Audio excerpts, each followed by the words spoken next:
everybody. We are live. Look at this already. We've got Aaron and Jennifer, Life with Laura. Well, I'm glad you could come in for a little while there, Laura. And I want to introduce again my co-host, Bam. Hey, everybody. Hey, all about. How are you?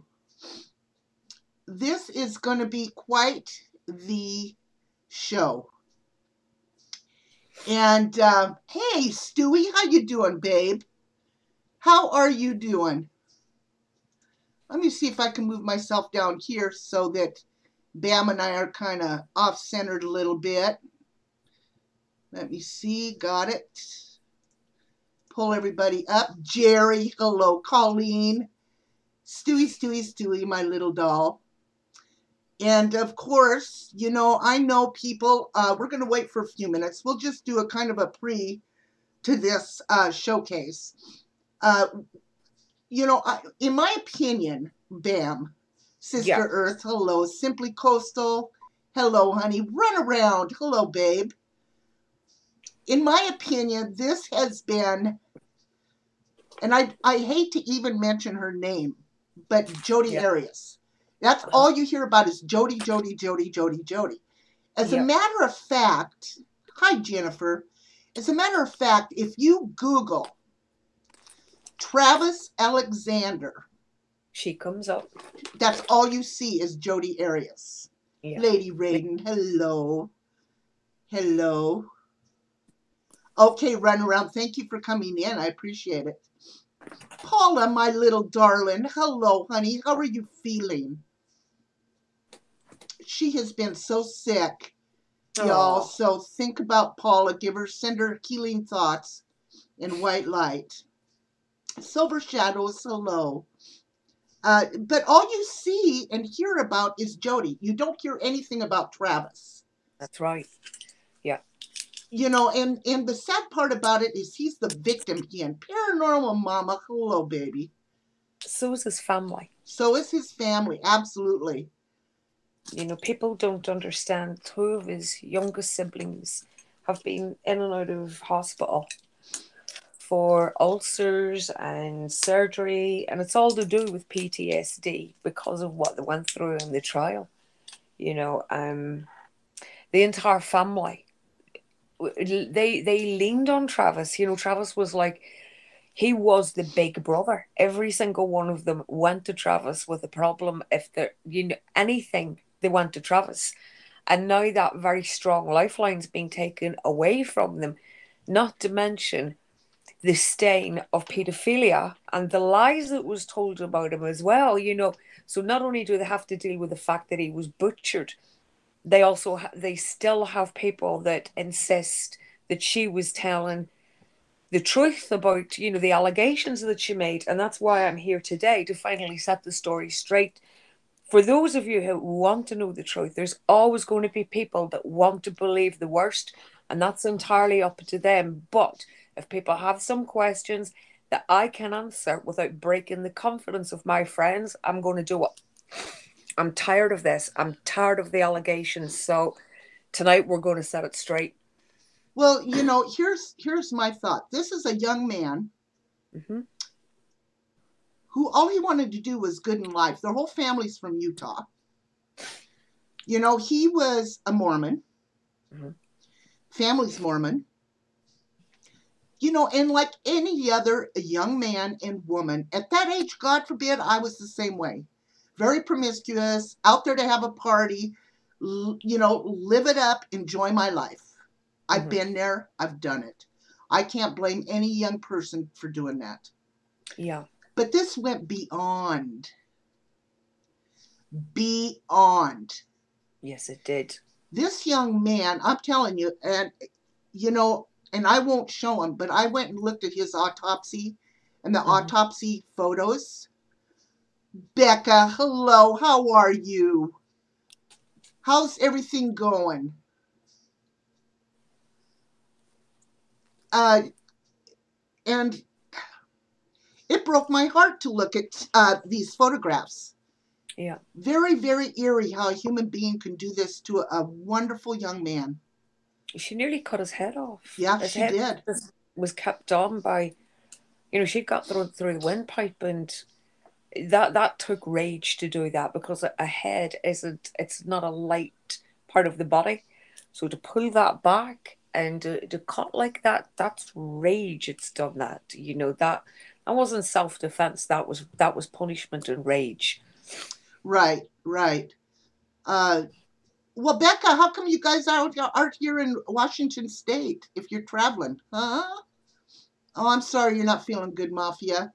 Sister Earth, I want to say hello to everybody that just came in. We are discussing Travis Victor Alexander. He is the victim of a terrible, terrible death, murder. So, okay, Bam, so I'm going to give you the floor. I think we've got a few people in here now. I'm going to give you the floor and Okay. tell us Well, what we got going. Now, I might stop you to ask you a question or two, so I'm just letting you know. absolutely. Please do. That's Okay. what I want. I want you to ask questions, and if I have the answers, I'm going to give you them. Well, as you know, Arias is now trying to appeal the sentence, and even though she's been convicted of first-degree murder, Mm-hmm. she's now trying to go back on that, and given reasons why it was self-defense, blah blah blah. She said that it was a circus atmosphere in the court, but she was the one that invited the cameras there to begin with.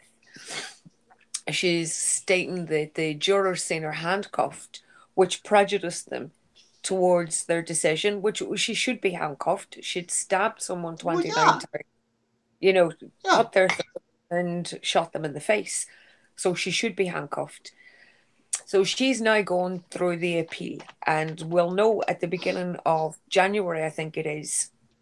She's tried to file this in secret, but it's not being kept secret. The press have got wind of it, so Well, she's wait, trying. I don't Say, mean to interrupt you. So, after go ahead. it's been what, 10 years now? Mm-hmm. Okay, Yeah, and she's trying to appeal it now? yeah. She's trying to appeal. So, She's using Nermi's book and Juan's book as prejudicial reasons, but they wrote their books afterwards. She's using Juan's book as prosecutional misconduct, but he only reiterated everything that was in the trial. He didn't give, there mhm. were no secrets. And Nurme has retired from law. He's now teaching, but she's using the books and the fact that the cameras were in the court to say that she didn't get a fair trial. Okay, so, whoops. How can she say she's not getting a fair trial, number one? And how can they try to keep it a secret because it's all public record, Yeah. right? She thinks that she's something special. She tends to think that the interest in the court proceedings at the time are still as, active now. And she seems to think that she's something very special. So if, there's going to be a whole media furor and blah, blah, Mm-hmm. blah, it's not like that. She's had her 15 minutes of fame. People, what I felt was, and a lot of other people felt this too, the first time I set eyes on her, there was this skin crawling sensation that I got. It was, and this was before she changed her appearance with her pretend glasses and her pretend vocabulary and her grammar errors and, Mm-hmm. her pretend intelligence. But before she'd done that, when she'd given the first interview, I think it was to Maureen Mayher, she just given me this skin crawling sensation. And there was a lot of things that was kept out of the courtroom because they were deemed prejudicial by the judge. The judge said they would be too prejudicial and she'd be found guilty straight away, which, if you do it, you do it. So I don't understand that. I personally think Judge Sherry Stevens let her get away with murder in the court. I really didn't respect that judge at all. But she'd given this interview to Maureen Mayher, and this was when she was doing the ninja story. There was ninjas that had broke in and they'd murdered Travis and let her get away, as that happens every day. And Maureen had said to her, well, have these killers been in touch with you in prison? And she said, oh, yes, yes. There was a note sent to me. And Maureen said, oh, what did the note say? And she said, do not forget that what was warned to you. So we now have ninjas that are speaking in 18th century English, do not forget that was warned to you. And this wasn't played in court. But the emphasis on this clip was it shows you how fast she makes up lies. Just bang, bang, as easily as you and I will take a glass of water, she'll lie, and her lies she's pathological in her lies. Practically everything that she said on the stand was lies. Hang on a minute. We've got Mindy Kay in here that says she had met Travis. Mindy Kay, what was he like? What was he like as an individual? Because from what I can see from him, he was a very, very loving and kind, considerate person. He was stalked. Yes, he was. Stalked. Yes, he was. And he was prey to this bitch. Well, that's something else that, people don't realize. They dated for 4 months. That was all. 4 months. That was all. And she stalked him relentlessly. After that, and that's another thing that people don't, they don't tend to take that into consideration. It was only 4 months. That's not even the time of a pregnancy. Look how short that is, 4 months. Yeah. And okay, so you and I were talking though, and didn't she have a prior boyfriend that she stalked? Mm-hmm. How long? Sorry, Robert, just taking paper. Sorry about that. Right. That's okay. Her first boyfriend, Bobby Juarez, one of her first boyfriends. She'd lived with him, and when the relationship broke, she'd done exactly the same as what she did with Travis. She moved to his area. After they'd broken up, she moved to his area, and she started leaving groceries and watered his door and all this kind of nonsense. Well, then she took up with his roommate, a guy called Matt. But at the same time, she was still stalking Bobby. And he heard something outside his house one night. So he went out to investigate, and it was Arias. And, he grabbed her, what are you doing? What are you doing? And she had a pair of scissors on her. Now, at the time, what we would all instantly think was she was going to clip his phone lines. Why else would she have scissors with her? But if you look at it in hindsight, was this the very first one that she had targeted? And it frightened him so much that he actually moved from the United States to Hawaii to get away from her. He was so frightened of her.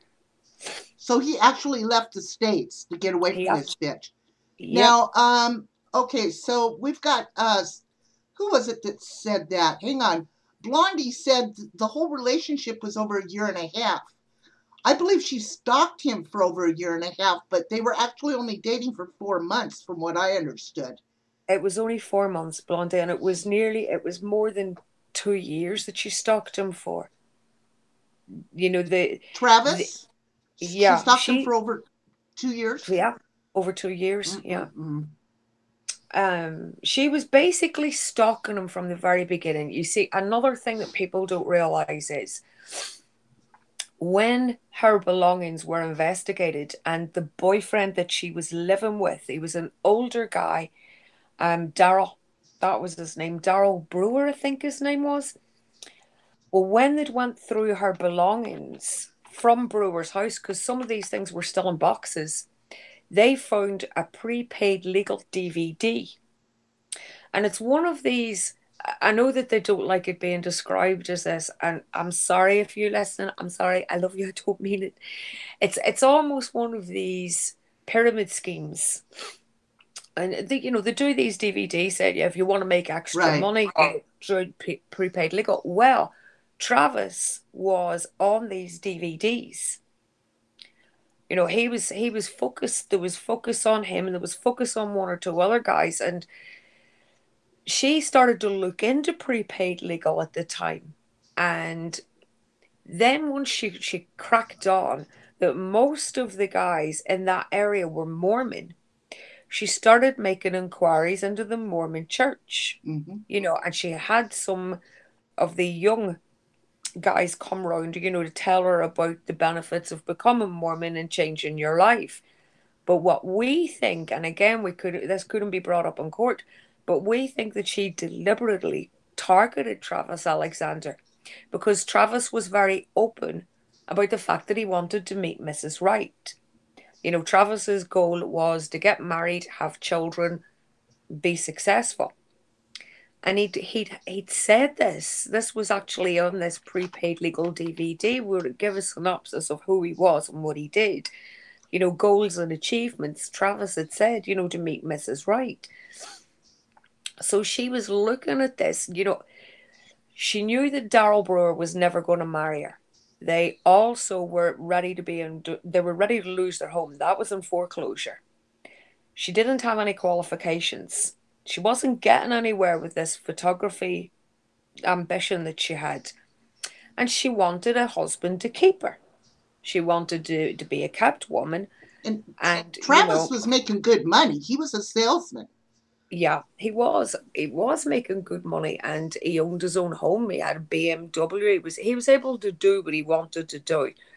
He had borrowed money from some of his friend's dad, Dr. Hyatt. He'd borrowed money from them once or twice, but he was making it, and she wanted this. You see, so there's some of us do have our suspicions that she targeted Travis from the very start. The minute she seen him on that DVD, she put her, she was like, I'm going to get him, and she went out of her way to make sure that he noticed her. Mm-hmm. She made sure to turn up where she knew he would be. Now, Blondie came back with a reply. She said the reason I said that was he was still sleeping with her the whole time. No, he wasn't, though. That's the whole thing. He wasn't. But I can tell you one story that we talked about, Bam. I'm Mhm. going to tell you about the story that she had a key to his home and gotten into his home in the middle of the night and crept into his bed and started doing some unmentionable things on him. Now, I'm sorry, who wouldn't wake up in the middle of the night with somebody down there in between your legs? You know what I'm saying? Exactly. So anyway, hi, Gemma, my little doll. And when he took the key off her, she started to crawl in and out through the doggy door. That's actually true. The doggy That door, was what, yes. yeah. She was getting in and out of Napoleon's doggy door. Now, Travis couldn't nail that up because Napoleon needed that to get in and out to do his business. And that's how determined she was. Travis woke up many times to find this lunatic asleep on a sofa where she had snuck in the middle of the night. He was starting to lock his bedroom door, but he was dating other girls. He tried to make a go of the relationship with Lisa DeYoung, and Jody kept coming back, sneaking in through the doggy door. He even woke up one morning at Christmas and came down and found her hiding behind his Christmas tree. Now, how terrifying would that be? When he started to see Lisa, she slashed his tires. So the next night, he went to Lisa's house. And when Lisa went to go out and lock up, her tires were slashed. So she was terrified. She was absolutely terrified. And she said, you're going to have to stay here. So Travis slept on the sofa because Lisa was devout, absolutely devout. There was none of that going on there. And when they woke up the next morning, there was this big, long, babbling letter left on Lisa's car saying, you're a whore and God will know thy whoredoms and you're with someone as insidious as Travis Alexander and Travis's heart belongs to another, meaning Jodie, and it was Arias that had done this herself. Mm-hmm. when Travis went out of town, Arias was sneaking into his house and sleeping in his bed, eating his food out of his freezer, and breaking into his computer, into his emails, and sending emails to herself as if Travis had sent them. And it was his ex-girlfriend who he was still in love with, Deanna Reed. Deanna had the keys to come round to check the house while Travis was away. Deanna walked into the house, and there's Arias in there, baking cookies or something, sitting on Travis's computer. Deanna, just turned on her heels and got out of there because, she got the hell out of Dodge because it scared the shit out of her. So She wasn't she be was there. actually using his computer to send her messages saying that Hmm. it was Travis. Yeah. She was sending messages to herself as if it was him, I love you, Jody. You're the best thing that ever happened to me. I'm sorry that I messed up our relationship. This was all the nonsense that she was doing. But when you look at it now in hindsight, was she actually planning his murder from then? And she was sending these emails to herself to try and, say, well, look at what he was sending me. Was she planning the murder as far back as when he broke up with her? Now, what do you think was going through his mind this whole time? I think he was way out of his depth. Way out of But his depth. and he couldn't talk to anybody. He couldn't admit it. Travis had already lost his recommends. The recommends are your clothes that you wear into the Mormon temple. And he'd lost those for having a sexual relationship with his previous fiance. I don't want to give her name away because it's not my Right. business, but they both went to their bishops. They told their bishops what they'd done. They lost their recommends and they had to make them up again. So because Travis had already done that once, you see, if he was seen to do it again, he was going to be frowned on very, very badly. They were going to look at him as if to say, well, you're not serious about your faith and what. And he was serious about his faith. But when you've got somebody making it as easy as she did and sneaking into his bed in the middle of the night and, basically making him have it, he can't really say no to that. So he tried to keep this a secret. He actually didn't realize that he had the snake by the tail. Mm-hmm. And I think he thought if he placated her and he played along with her, that would make it easier. He didn't realize just how deranged she was. And also, like you say, Uber, he had very little experience with women except Mormon women. He didn't realize just how devious some women and men can be. He was completely out of his depth. Well, um, no, nobody deserves it, Becca. And Mindy, I want to thank you for coming in and talking to us about him. Yes, She Mindy. said that he was very, very kind, and Yeah. and also a couple more. It was proven that he was sleeping with her off and on up until the death. I Mm-hmm. got that. Let me see. What was some of the other ones? You didn't need to apologize, Mindy. I'm so glad you came in here and talked to us. And there was another one up here that I missed. I used to be Mormon. Travis is a bad example of what a Mormon man should be. Well, you know, such as a Catholic being a bad example of what a Catholic should be, and you could pick any religion and say that because I'm going to tell you, there's a lot of people out there that, how do I say this without being mean about Travis? He was a young boy with a man's taste for women. He was He human. wanted to live life. He was human. Yeah, He wasn't out murdering people and he wasn't stealing. He wasn't doing anything like that. yeah. He met a woman who was intent on corrupting him, and that's what she did. I will never ever speak this any other way because I know what happened. And when you have someone naive like that, it's very, very easy to mold them. And that's exactly what she did. She was giving him sex. He was 30 years old. He wanted to be married. He wanted to have regular sex. She was giving it to him on a plate, whether he wanted it or not. And Mindy And, says he exuded so much confidence. Yes, he was kind of a flirt. But here's my thing on that. If it wouldn't have been Travis, I'm sure it would have been somebody else, because she is that kind of a person. mhm. Like you said, her previous boyfriend left the country to get away from her. And tell them what was in her car when she was arrested. Did Uh, I tell you about that? yeah, I think I heard something about it, but When she was arrested, now as some of you all know, any of you that are into crime and what, I'm sure you'll know this, but serial killers operate by what we call modus operandi, yes, and that's their wear a blue jumper and wear these socks and do this and do that. They go by certain rules and restrictions.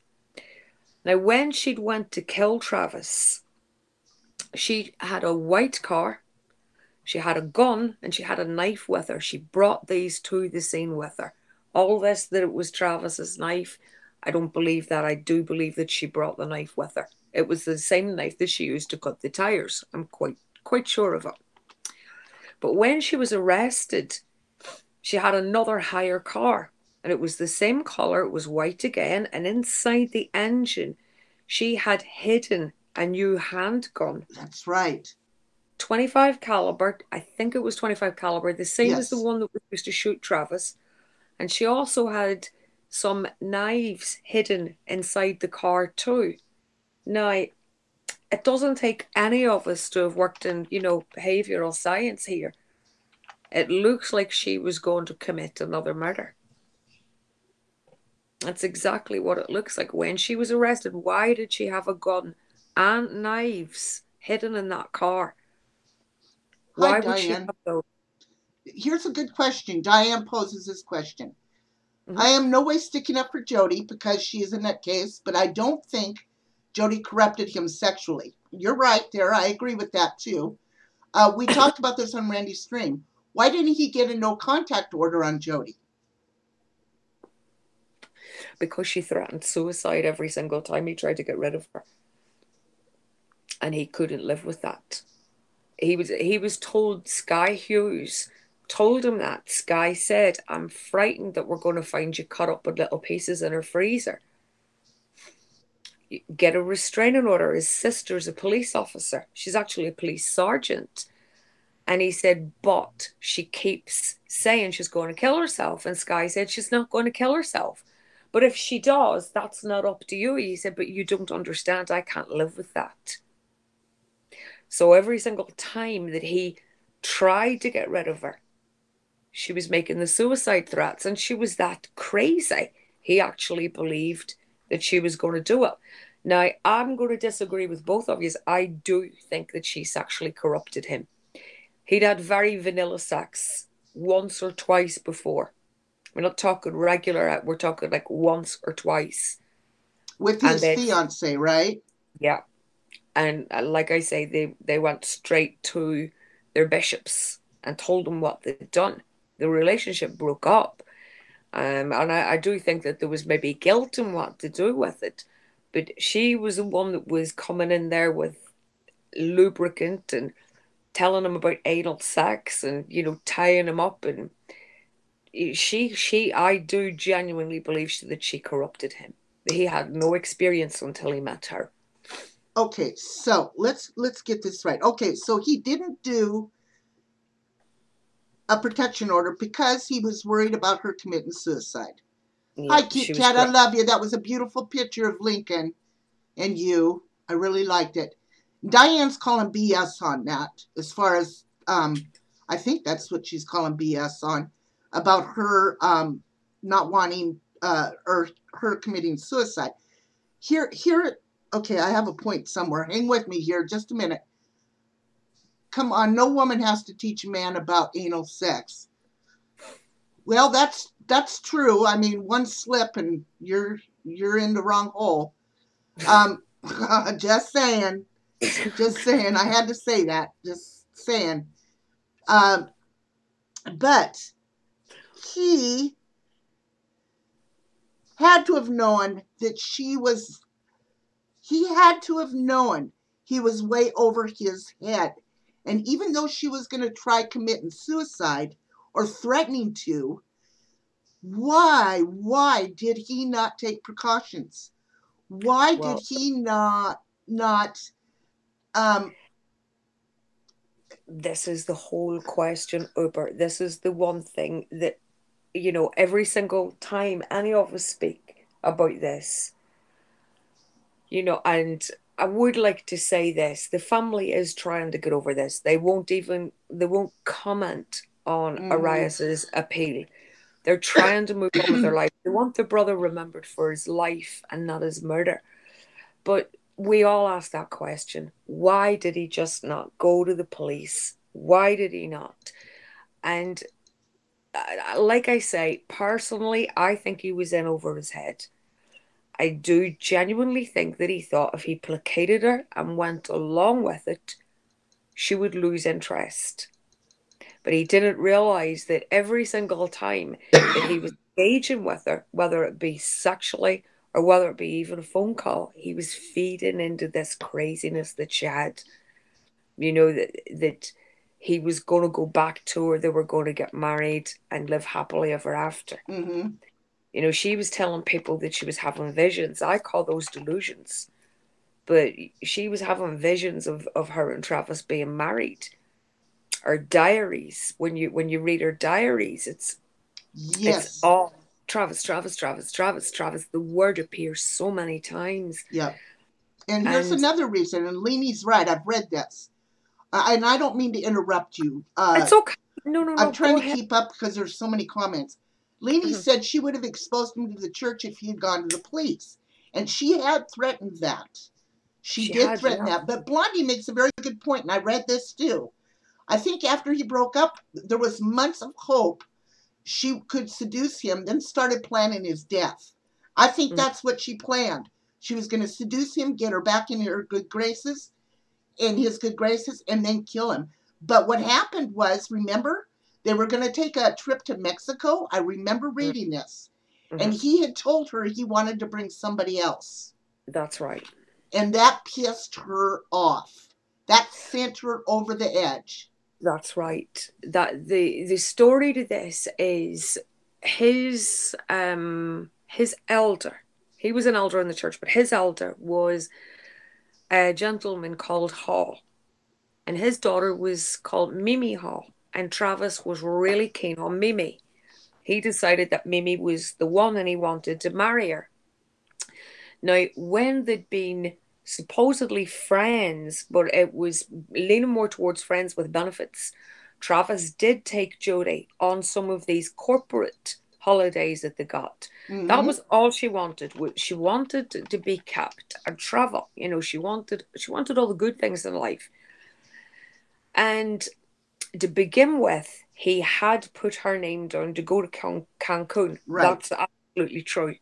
However, as her behavior became more and more erratic and the tires started to get slashed, she wrecked his relationship with Lisa.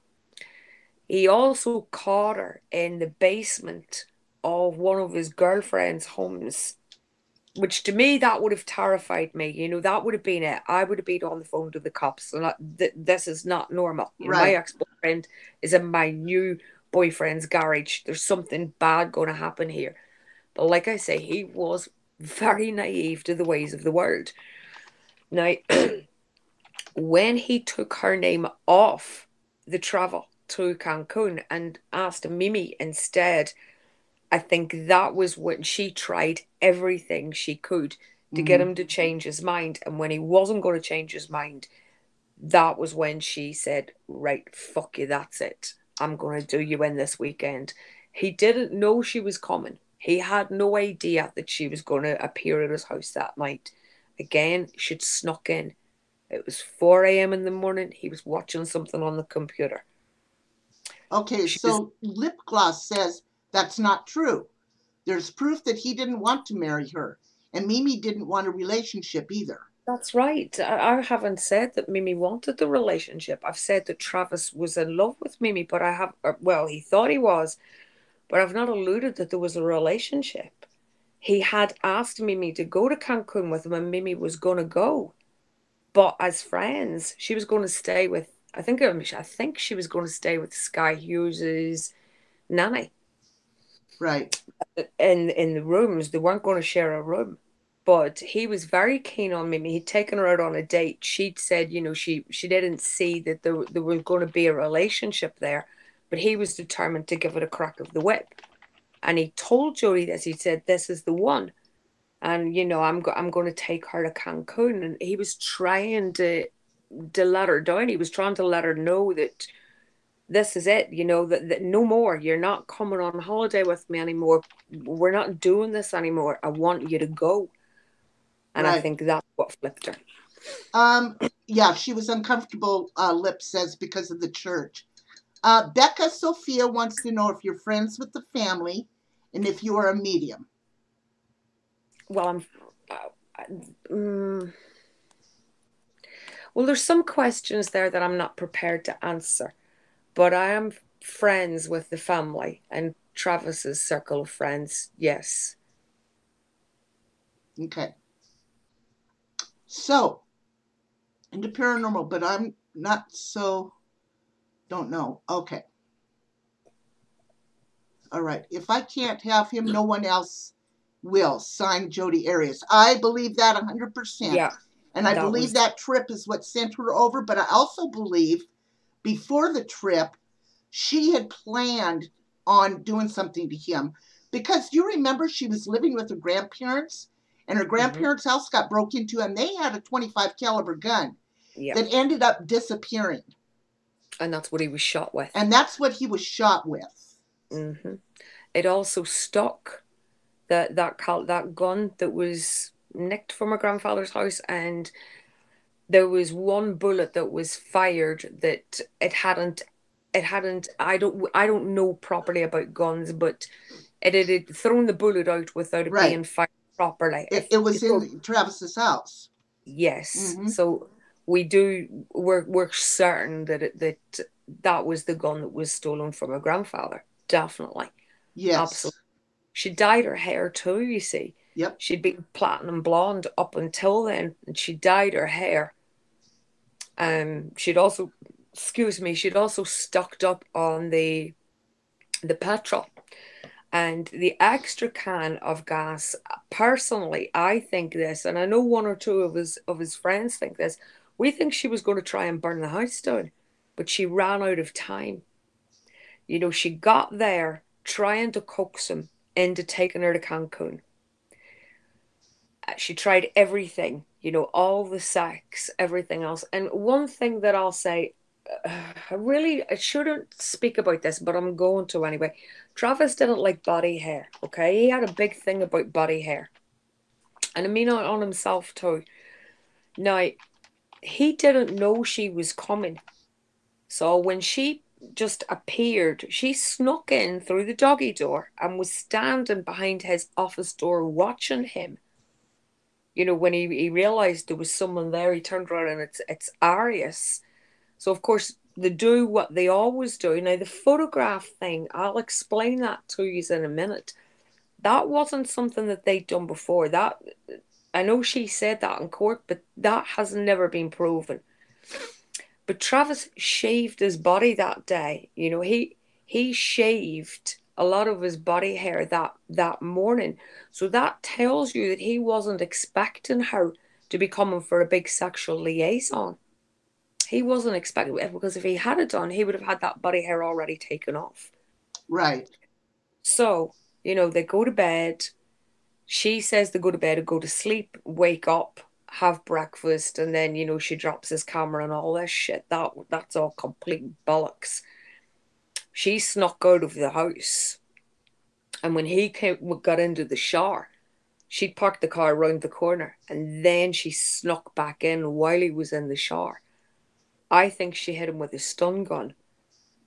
You I'm think quite she certain. used a stun Yeah. gun? They never Off found one though, did they?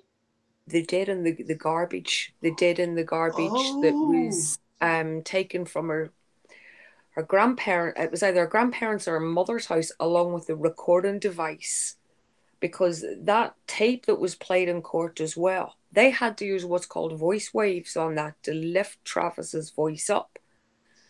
Now I remember at the time this was going on in court, when they talked about the recording, the sex recording.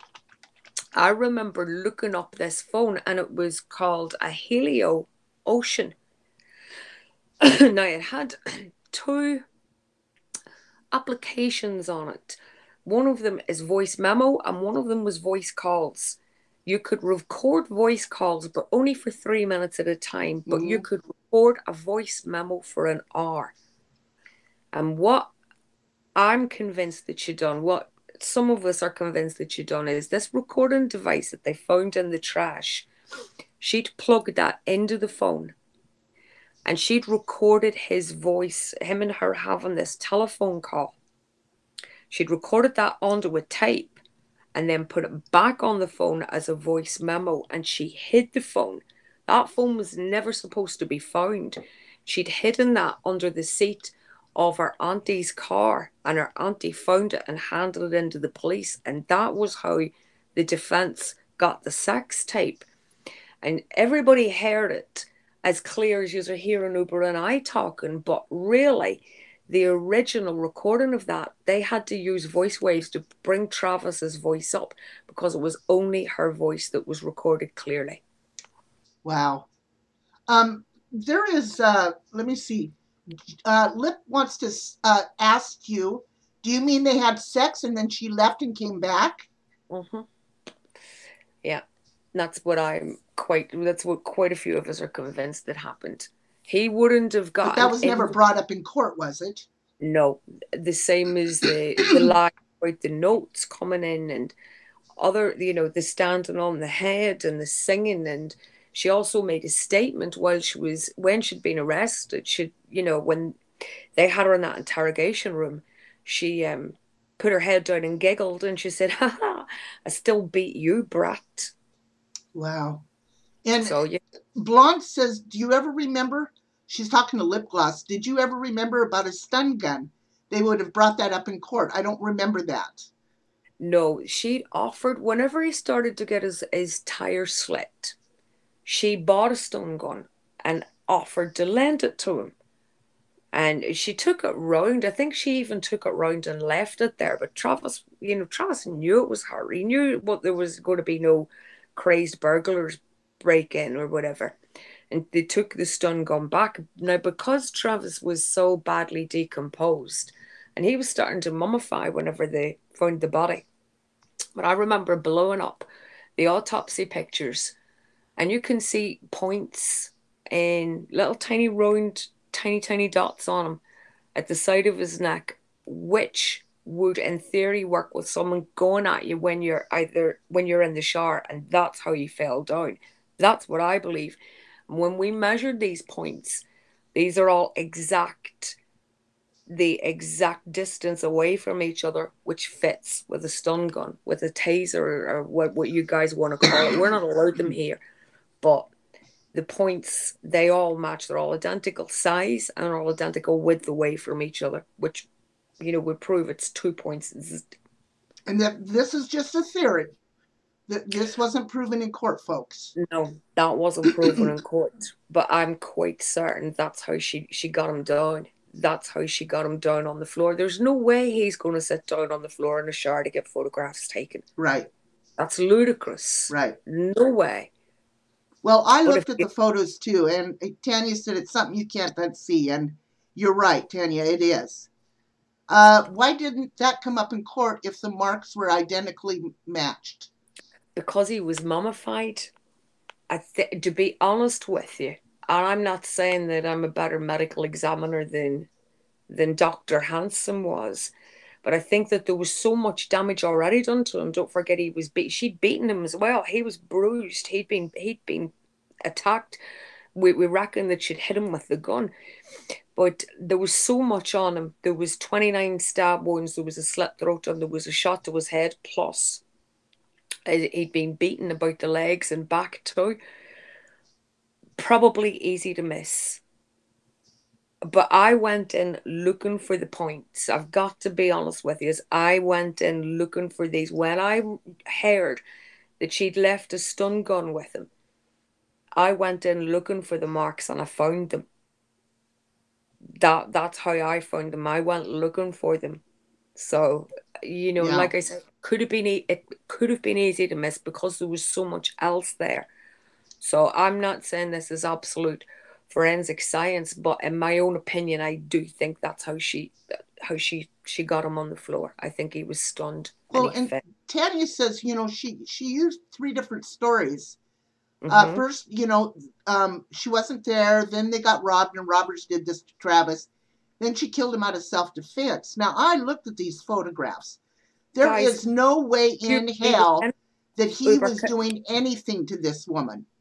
Uber, can I just be excused for one Yes, second, please? yes. I'm going to wet Oh myself. I'm no, sorry. go. I got it. Let, let me There just is no way in hell that he did anything to this woman. no. I mean, no way in hell. She got him in the shower, and this poor man probably thought, here she is again. Jesus, here she is again. Thinking that she was there just to be obnoxious. And the next thing you know, bam, she's stabbing him and stabbing him and stabbing him over and over and over again. Marbling is where, when you die, your blood vessels, it looks like it's called mottling, actually.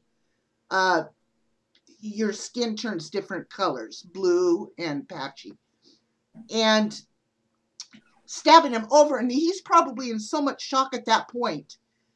So much shock. He's down on the ground. He's in the shower. Bam! And this whole time, she has a camera taking pictures. It's taking pictures. That's what blows my mind away. I heard her take a ton of photos that day that were shown in court, but he did allow her to take a ton of photos that day. That's what I'm saying, Diane. I think this is all premeditated.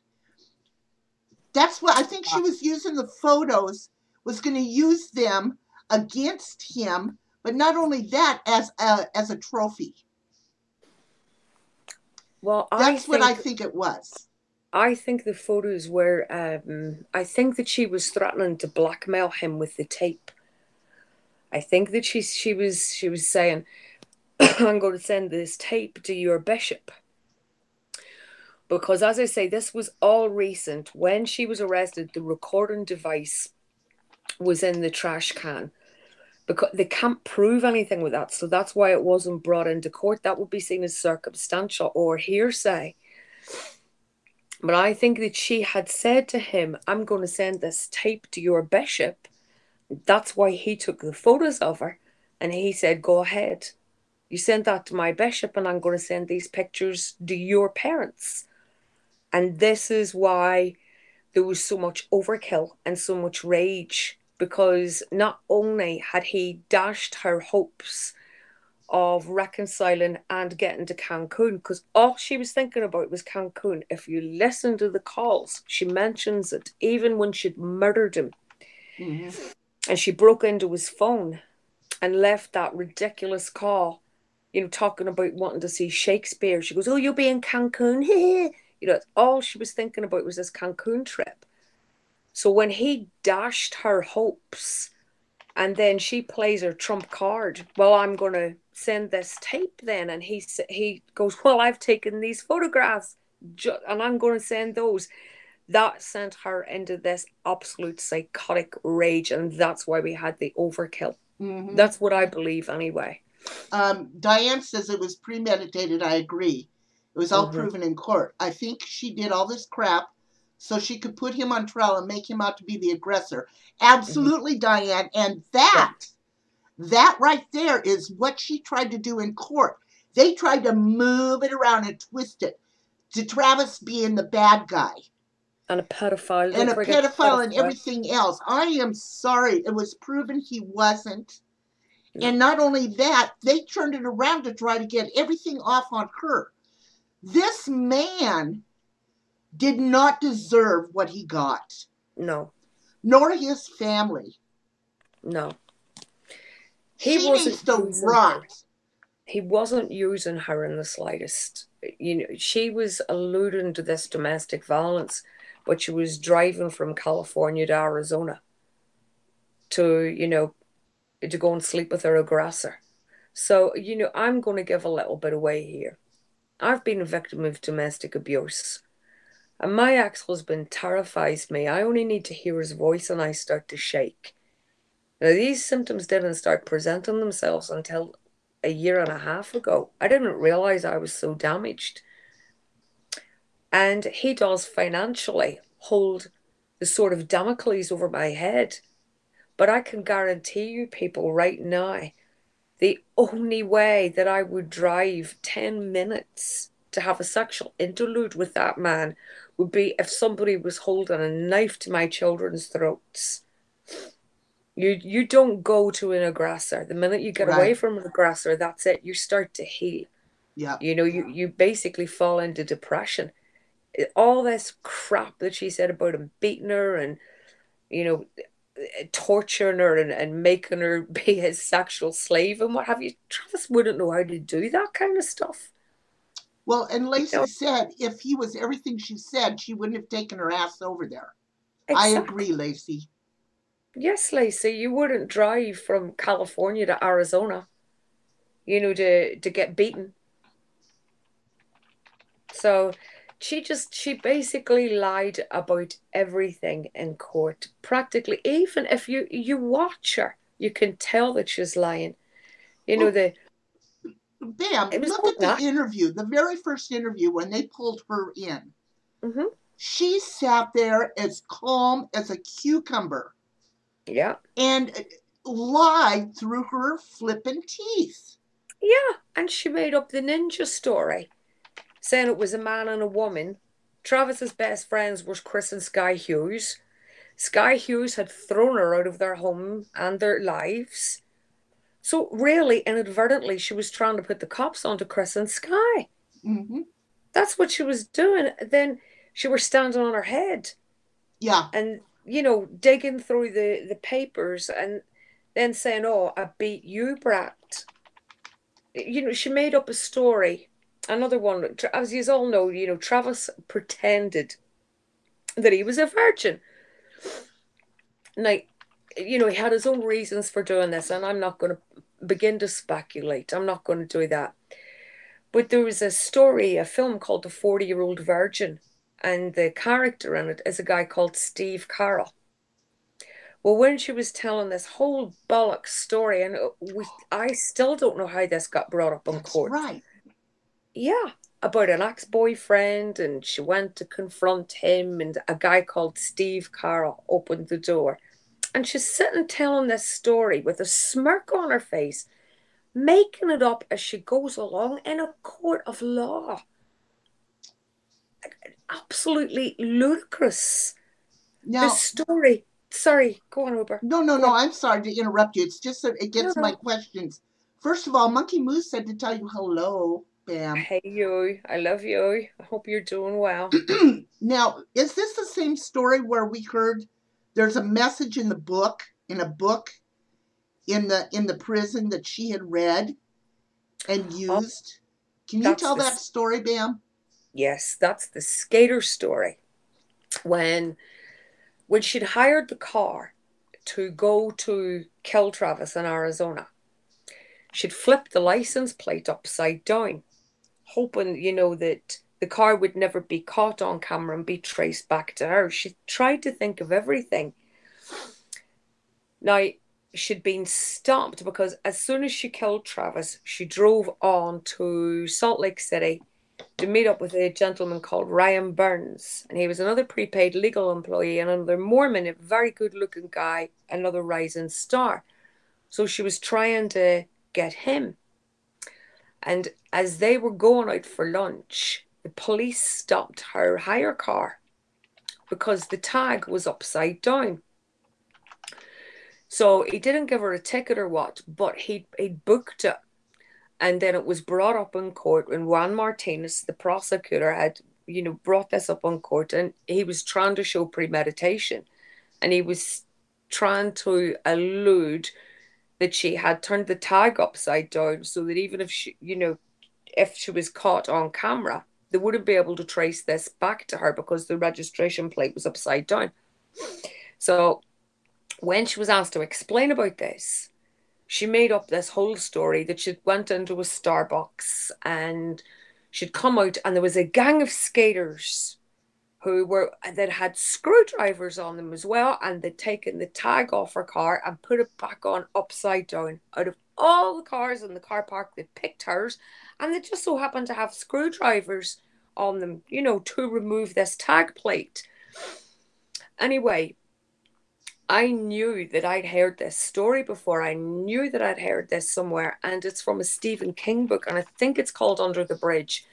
So when there was a few of us that used to pass on information with each other. When we checked with Maricopa County Prison, Stephen King was one of the authors that was in the Maricopa library that she had access to. So that was where she got the story from, where she said the crazed skaters had come along and turned the tags upside down on her car. And this, folks, is all done over jealousy.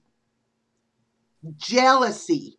Yes. Because this young man didn't want anything more to do with her. He tried. I mean, hey, I know for a fact, I've been in a relationship before where I just kept him around because I didn't want him to hurt me anymore. Mm-hmm. I didn't want him doing something stupid. And so I stayed in the relationship for a long time because of that. Yeah. I did not know any better. And I didn't think anybody would believe me if I told them what was going on. But this is outrageous what she did to this young man 10 years ago. And the family is still grieving. Absolutely. They're destroyed. They are destroyed over it. They've never ever gotten over it. He had an engagement ring that he kept in his drawer beside his bed, and he had an iPod too. And she had broken in, and everything that I'm telling you here, this is all available online. You just need to look through the court records, you just need to look through diaries, you just need to look through the arrest warrants and, the list of evidence lifted at the time of arrest. But there's a text message conversation between the pair of them. And Travis said, did you break into my house again? And she said something like, what do you mean? What do you mean? And he said, have you got my iPod and my ring? And she said, oh, yes, I took them for safekeeping. And Travis was like, well, why did you take them from my drawer for safekeeping? How, they were safe in my drawer. I want my things back. Now, he got killed about 2-3 weeks later. He never got his family never got that engagement ring back or the iPod back. What? But that they were never returned. But there's absolute documented evidence of Travis saying to her, have you stolen my ring? And her admitting, I took it for safekeeping. And they never found it. Never found this stuff. No, her mother and father her mother probably knows where it is. The father, the night that she was arrested, they took her to, the cop shop in her area. And the mother and father, of course, followed them to the police station. And when they were interviewing the father, he said she has been stalking this guy, Travis, for nearly 2 years. So her parents knew that she was stalking him. Mm-hmm. Yeah. Why did they not do something about it? Why did they not warn him? Yeah. Yeah. Bam, can you get into the 12-year-old? There's ladies in here talking about. Yes, I can. And all I'm going to say is there's a lot of couples that fantasy play. Right. And I I'll can't remember if it was Diane's stream last night we were talking, or they were talking about this or not, or it was another one I was listening to. But a lot of people, a lot of married couples or couples do fantasy play. So anyway, I'm going to put that out there before Bam uh, talks about this. Right. This was Jodie's thing, this being a little girl. When she was in her previous relationship with Daryl Brewer, she used to call him Daddy. And she used to dress up as a naughty schoolgirl for him. This was her thing. And again, this is available online. I'll be right It's back. also, Sorry, my dogs need it's out. Don't okay. mean to Go interrupt. ahead. It's also available in court. Sorry to keep moving my iPad about here, guys. That was her thing, and she admitted that in court. She liked to dress up as a little schoolgirl. So the night of the sex tape, when he said to her, "You sound like a 12-year-old having her first orgasm," he was playing into her fantasy. This was something that she enjoyed doing, as I say, and you don't have to believe me. It's up to yourselves. He had very limited sexual knowledge. He was learning with her, but that was her thing. Now, she had tried to blame this on him, and she'd said, that what was it she'd done? She'd said that he'd sent, that's right, she'd said that he'd sent her pictures of himself masturbating and what. Again, these were all lies as well. When you look at the hands from these masturbation pictures, it was Daryl Brewer's hands. Travis had long, thin fingers, and Daryl Brewer had quite thick, big fingers. Well, when we put the two hands together, we took stills from it all and put the hands together. It was Daryl Brewer's hands. But that was her thing with Daryl Brewer, to dress up as a naughty schoolgirl, and she called him Daddy. I think he was 20 years older than her. So there was this little kink thing going on, but she tried to make out, once they were going to bring the sex tape in, when she knew, when the defense was going to bring the sex tape in, this was when she started making the allegations that he was a pedophile. So I'm going to try and see what you guys are saying. I'm sorry if I can't see this too I'm well. My back. eyesight's absolutely, oh, Gooch is back. Yeah.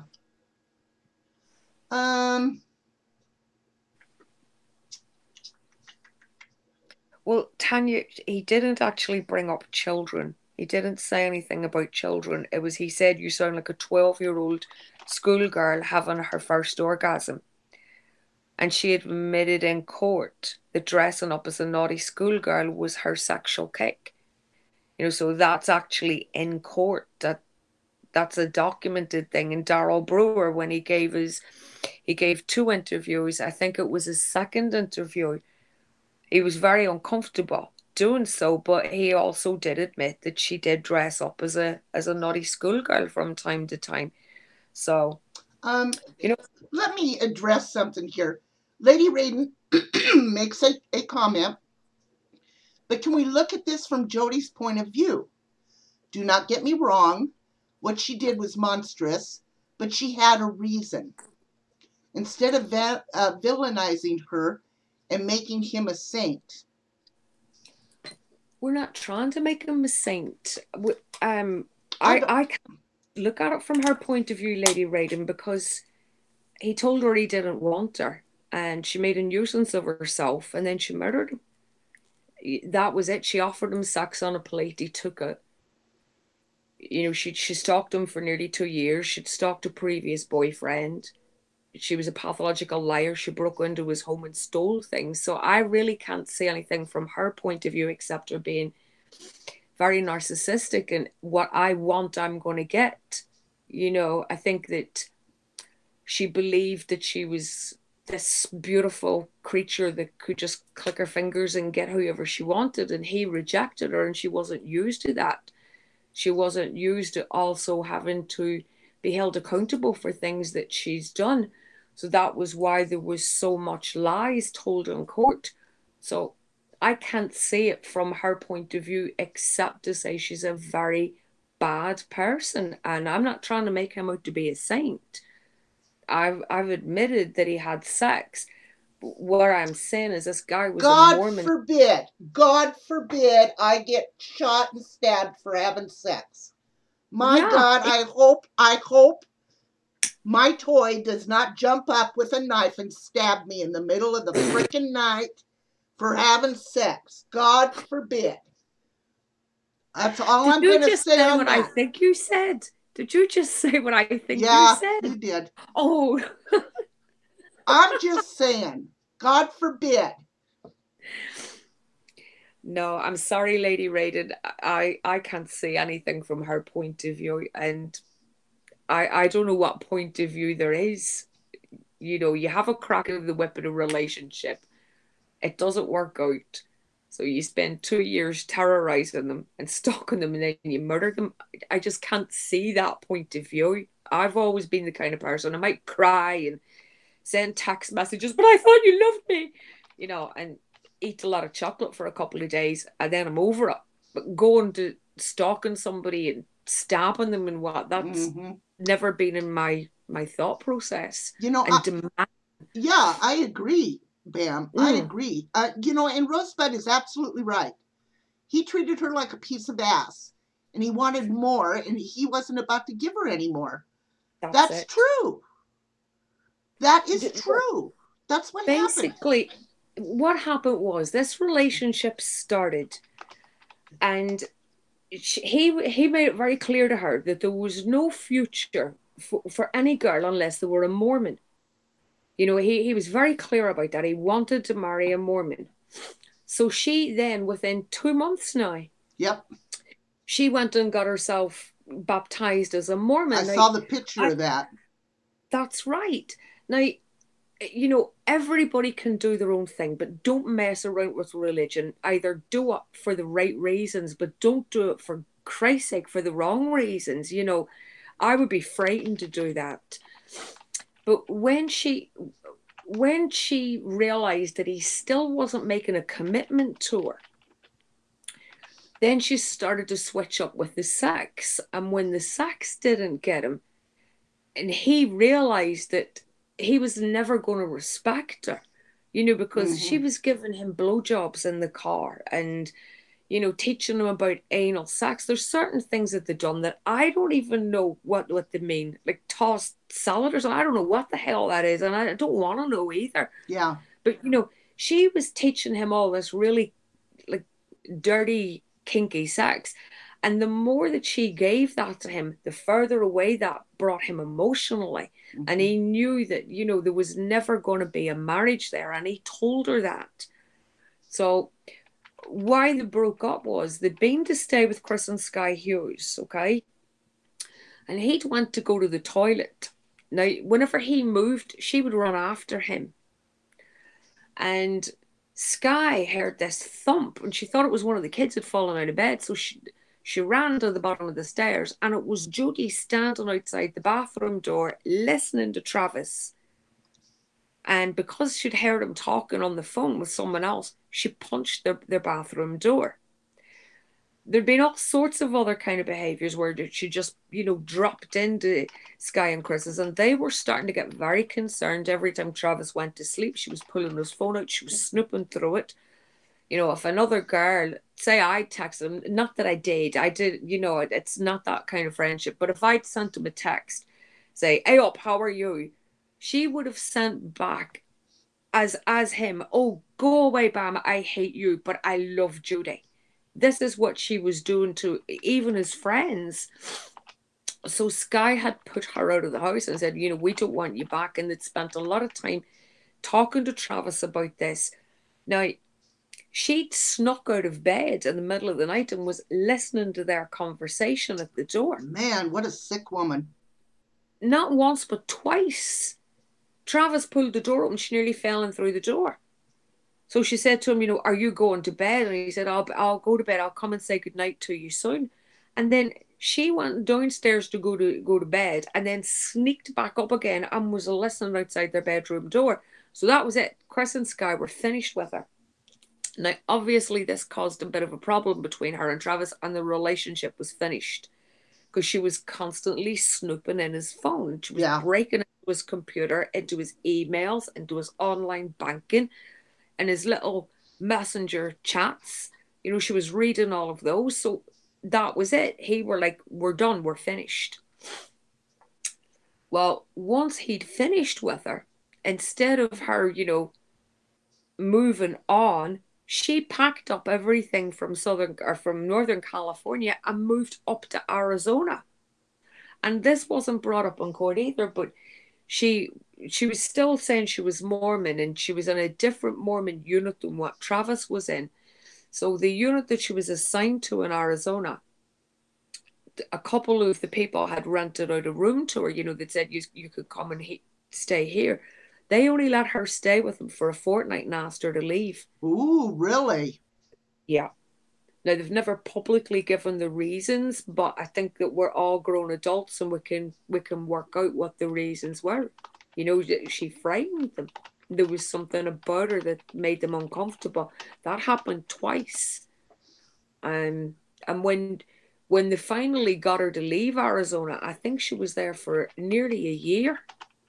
Her mother had flown up to help her move. She sent her mother away empty-handed. She drove the U-Haul to Travis's house. He actually gave her his car. It was like, just take my car, go. He gave her his BMW. No And kidding. yeah, yeah. And she didn't put it in neutral. She put it in gear. Now, but she'd stayed there 4 days. He couldn't get her to go for 4 days. She kept that U-Haul full of her furniture at his front door for 4 days and Oh my nights. God, that poor man. Finally, yeah, these are the things that weren't brought up in court, but this is what she was doing to him. And she didn't put the car in neutral. She put it in gear when it was dragging the U-Haul, and the next thing was the engine blew up all over the middle of the motorway. So she expected Travis to come to her rescue, but he didn't. So I think this was when she was starting to realize that he was not going to go back to her, and Right. she was coming round to him. As like I say, she was driving from California to Arizona in the middle of the night, sneaking into his house, sneaking into his bed, to the point where he started to lock his bedroom door. And he was like, you know what, we can do this, but it's not going to go anywhere. I'm not going to marry you. We're not going to get back together again. But, if you want to keep doing this, we can keep doing it, which I understand. And I'm quite certain that's what he done. I'm not trying to make him out a saint, but I'm trying to tell the truth about what this guy went through before he was butchered in the safety of his own bathroom, where he should have been safe. And a lunatic slaughtered him, and then she continued to slaughter him in a court of law, and she's still trying to slaughter him 10 years later. Yeah. Tanya says she even snuck into his house and got busted in his closet. Yep, true story.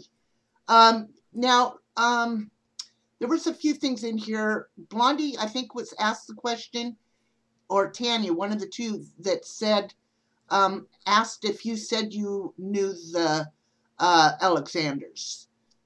Yes. Yes, you're friends with them. There was another one in here, very good one.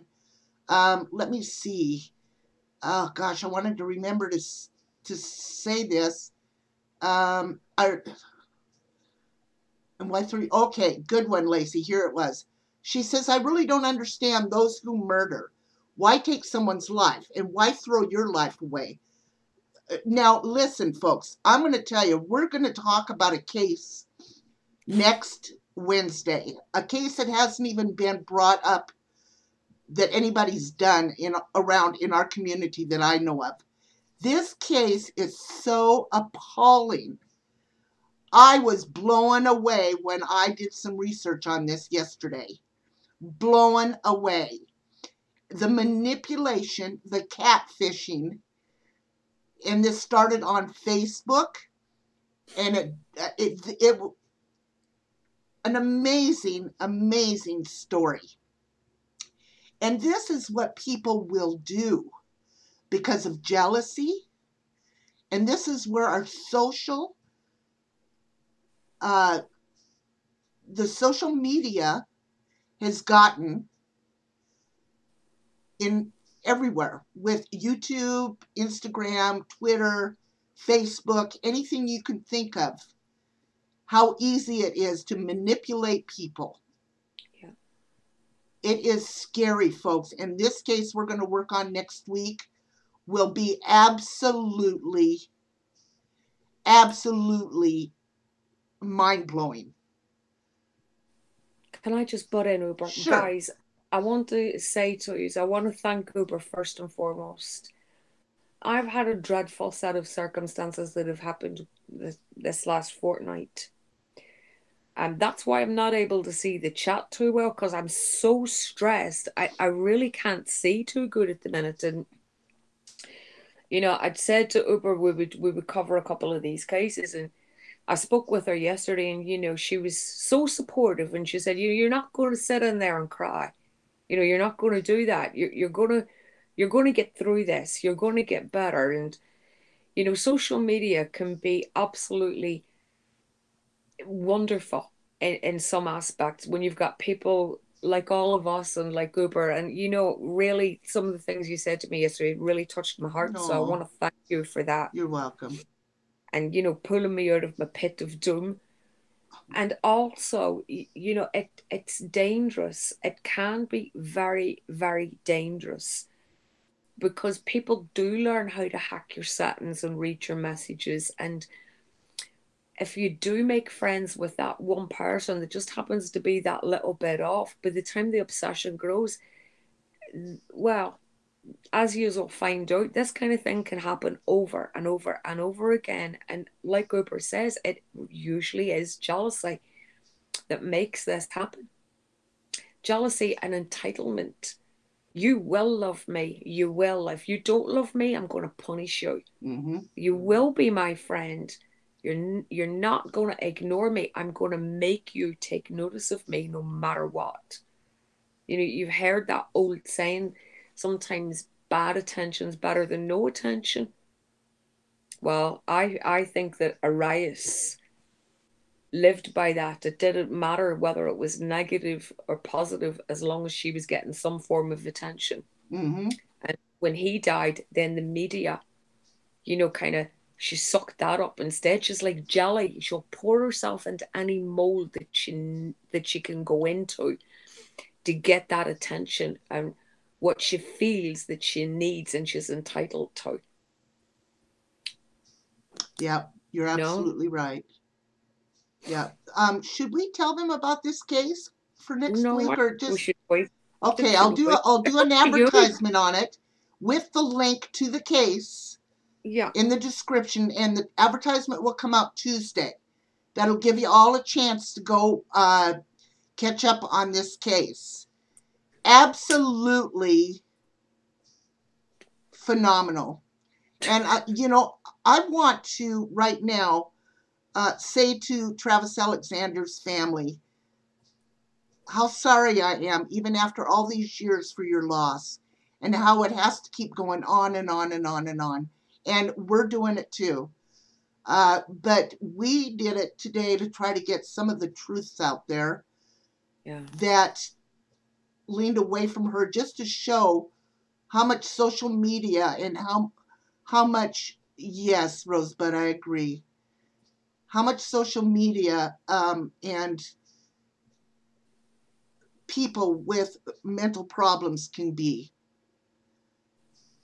He wasn't a guy that had sex. Everybody talks about him having sex because he was a Mormon. And like Uber said, are we going to penalize Catholics for having sex? Mm-hmm. Are we going to penalize women for terminating pregnancies in circumstances that they maybe have to, and blah, blah, blah. He did hide his sexual relationship from the church, but that was all he did. That was all. He didn't steal, and he wasn't hurting anyone. Wasn't breaking into special care baby units and turning off all the oxygen masks on the newborn babies. And poisoning old people in old people's homes. He wasn't doing anything like that. He was having sex that was being offered to him. He never made the trip to her house. He never drove to California to see her. She was the one that was driving through the night, whether she was wanted or not, sneaking into his house and, making him have it. Mm-hmm. Yeah. And like I said, I'd rather him be remembered for not his murder, but having a family and having a family that were destroyed. His grandmother died just before the trial started, and it's a lot of people's belief that it killed the grandmother, knowing what happened to him. And all right, everybody might have their own opinion, but you think about how horrifying those last few minutes of his life were. Here, you know what I'm gonna do real quick? I'm gonna take off our pictures. Yeah. And I just want you guys to look at this young man's eyes. Just take a minute and look at this young man's picture. Look at him. Do you know all the time that she was attacking him, he never hit her once? Travis was a big, big guy. You should have seen the size of his arms. He'd worked so hard on his body to get himself into great shape for going to Cancun because he wanted to impress Mimi. And his arms were massive. And I can tell you right now, if he had have hit her, he would have broken her in half. He even ran into his little toilet to try and get away from her, and she kicked the door of the toilet in and came after him with the knife.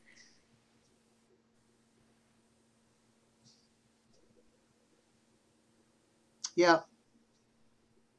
So with this being said, folks, I agree, Nikki Lee. So sad. I'm going to leave this with you, and it's so hard when I say this because I look at a young man that's lost his life